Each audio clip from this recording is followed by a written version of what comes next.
Here's a question. How did I go from carrying 56 pounds on a week-long hike to less than 30 pounds on a hike of the same distance?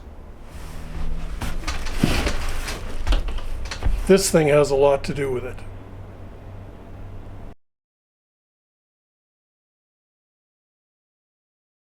So here's a little backstory. About 20 years ago, I hiked the West Coast Trail in beautiful British Columbia, and that week I carried 56 pounds, and I had a Kelty external frame backpack, huge backpack. It was a load monster. It probably weighed 7 or 8 pounds empty, and the capacity was probably 90 liters, maybe 100 liters. It was huge. I carried everything in it. Then 2 years later, I decided to downsize. So I chose to go with the Beulah Catalyst, and this was designed and made by a Pacific Crest Trail thru hiker. And this thing weighs 2 pounds 12 ounces, or about 44 ounces. Capacity is supposedly about 75 liters. That might be a stretch, but there's a big mesh back pocket here, and it can hold quite a bit. So 75 liters, yeah, maybe.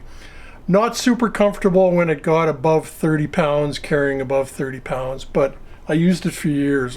Has a roll top. I'm not crazy about it, but a lot of lightweight backpacks have the roll top. More recently, I decided to go with Osprey packs, and in particular, I chose the Atmos 65. And this is a great backpack. I really like it, but it weighs 4 pounds 12 ounces, so it's heavier. Basically 2 pounds heavier than my Beulah Catalyst. It's super comfortable. It's got a great suspension system on it, and I will continue to use it. But recently, I decided to give Gregory packs a try, so I went with this guy. And this is the Gregory Focal 58, and as the name implies, the capacity is 58 liters. It is 2 pounds 12 ounces, or the exact same weight as my Beulah Catalyst, but a little more comfortable than the Catalyst, and I proved that to myself after using this last week on a hike that I did. I love the backpack, I really do.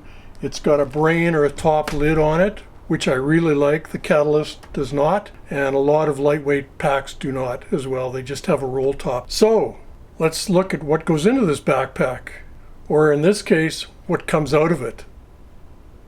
Okay, I want to show you what I took on my hike last week, 5-day hike.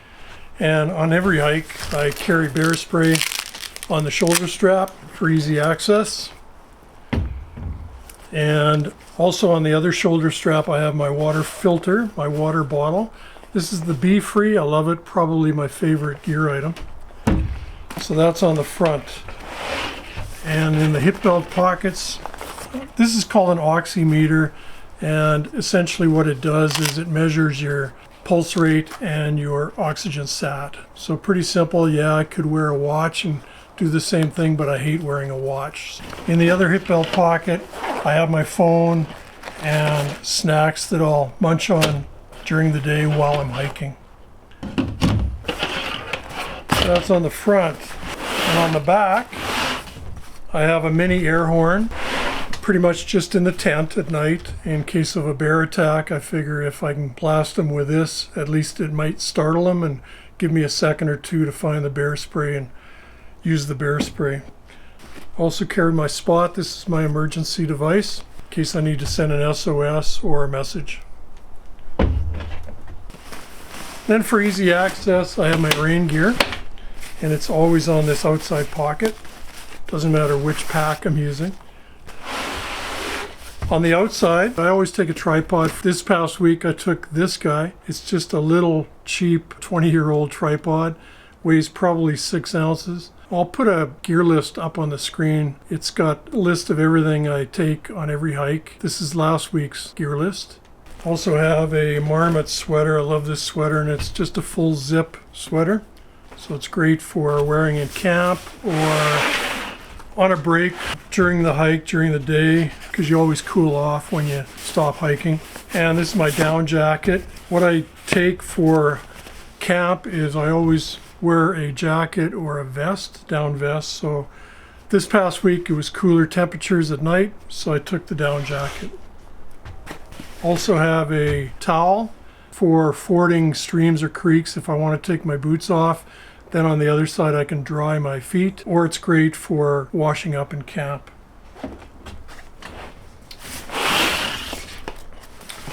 Also have a cheap little thermometer. I don't know how accurate it is. I guess before we get into what's in the pack, I'll show you the brain or the top lid, and I love this feature. And I have an assortment of things: first aid kit, face towel for washing up, repair kit, TP for personal use. That's all in the top one, and then there's a compartment underneath, zippered, covered, the rain cover for quick access in case of rain. This is my personal kit for eating. I have a spork, a spoon, toothbrush, toothpaste, sorted things in there. A foil windscreen, this is for the stove. I have a collapsible cup and bowl for eating, drinking. And I have a small little measuring cup. This is for measuring water for my freeze-dried dinners. Then we get into the main bag itself. This is my cook set. This is the MSR Mini. It's a solo cook set. What I like about it is I don't actually need a pot lifter. I can actually grab it by this rubber around the top without burning my hand, so it's great. And then inside I've got the Pocket Rocket 2 stove and some lighters. I also have a fuel canister as well, and I have another one in the pack. So that's my cook set. Here's the other fuel canister. I have a waterproof bag here, and in this bag is some of my sleepwear. I've got long underwear in here. I've got a neck warmer, and I have another waterproof bag here, and this is for extra clothes. So I always have 2 extra pairs of socks and a change of underwear and another long sleeve shirt. And I decided to go with long sleeve shirts this year for hiking. I had a bit of a skin cancer scare about a year ago, and everything's good, it's all cleared up, but I chose to start wearing long sleeve shirts, breathable, lightweight shirts, and this will be the way to go in the future for me. This is my food bag, and I also have an earth sack, but on this hike we had cables or food lockers every night for camp, so I didn't need the earth sack, so I just took this food bag, and it's only 2 ounces Dyneema, so pretty light. Normally a food bag would be empty, or pretty much empty at the end of a hike, so I just put some fillers in here, some paper towel. I don't normally hike with paper towel. So that's the food bag.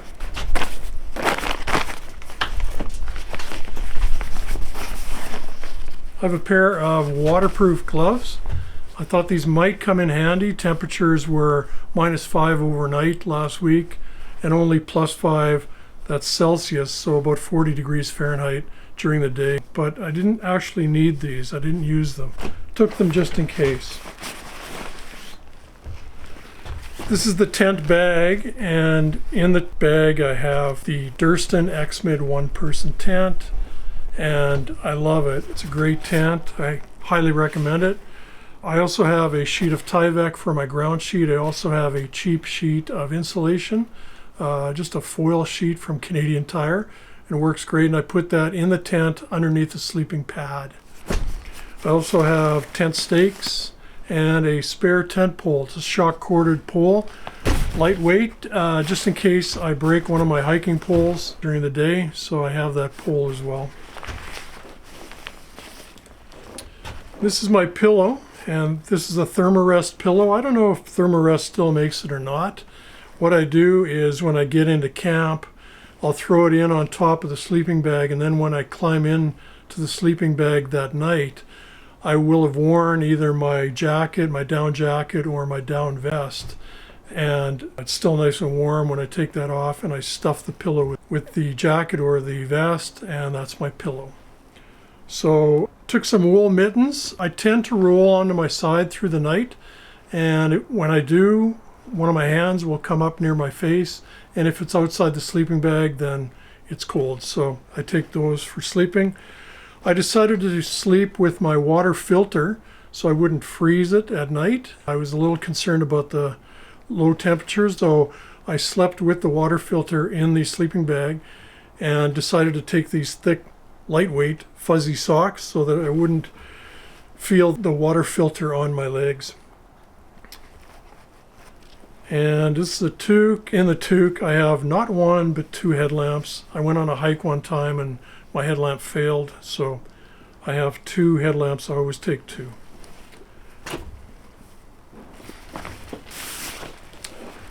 Then I have my sleeping pad. This is the Nemo Tensor insulated sleeping pad. I love it, 25 inches wide. The industry standard used to be 20, and I usually lay on my back when I start to sleep in the night, and I could feel my elbows literally on the ground through the sleeping bag with a 20-inch pad. The 25-inch came out.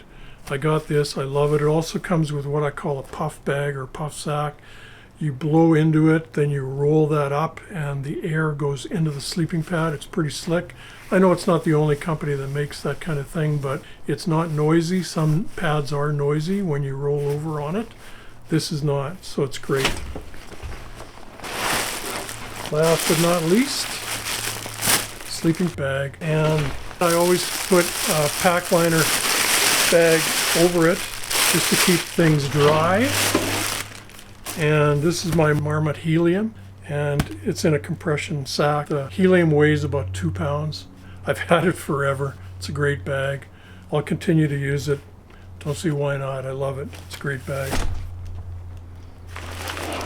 And on the bottom is my foam bum pad, and that's put on with these straps. It's one thing I don't like about the pack. My Osprey pack, other packs, they have straps on the bottom with snap buckles, and it's simple and it works. And I wish Gregory would go to that. Instead, they have these straps that go up, and they actually go through the side pockets, and then they're cinched tight up here.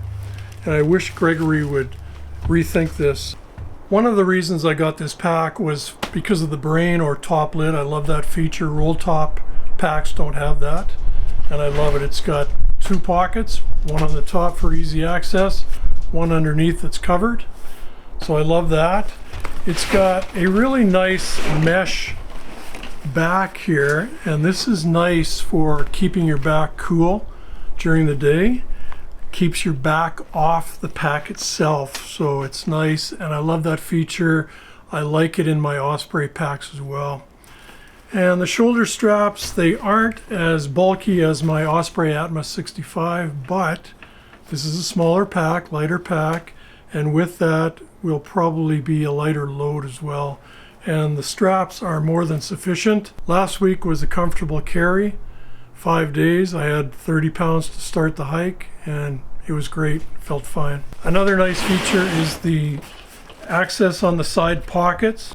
This is nice for a water bottle. If you want to put a water bottle in here, you can easily get it out just by reaching like that with your arm, and you can have it on either side. They're both the same, so you can put your water bottle on either side, or jacket, or whatever, anything you want for easy access. Also has a top access here as well, so you could put hiking poles in here and strap them in with a side compression strap. Apparently one thing that this pack is noted for is the chest strap, and the chest strap apparently will slide up or down. I didn't notice that last week, so I don't think it's going to be a concern for me. So I hope this has been helpful in some way, and if you're looking for a pack and you're interested in this one, if you have any questions, please put them in the comments below, and I'll try and respond. Thanks for watching.